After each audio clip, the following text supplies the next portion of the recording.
Saan po nanggaling ang turo ng Trinity o may tatlong persona ang Diyos? James, yan ay mula sa Biblia, hindi kasi ito ino-honor ng mga Budaan eh. Yung mga Antichrist, hindi ito ino-honor eh. Tingnan natin, ito ay nagmula sa talas-talasan mo lang, James, ang pakikinig mo para ikaw ay matuto. At medyo malalim ito eh. Tingnan natin.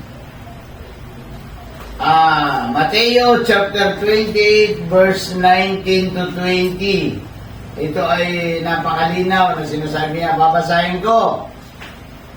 Mateo chapter 28 verse 19 to 20. Kaya't humayo kayo at gawin ninyong alagad ko ang lahat ng bansa.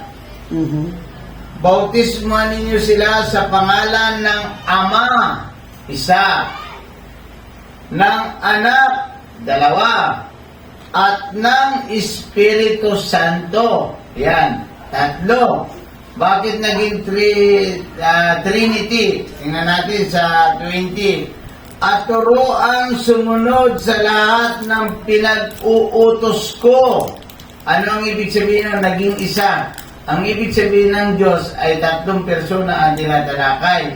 Ang tawag dyan ay omnipotent power. Okay. Tandaan ninyo ito, ako'y laging kasama ninyo hanggang katapusan ng mundo.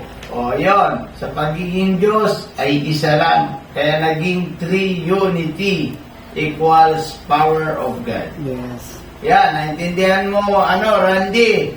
Ngayon, kung sasabihin ng mga tao na walang Trinity, ayan, maliwanag. Mula sa Mateo chapter 28, verse 19 to 20. Randy, huwag mong papabulaanan ang salita ng Diyos.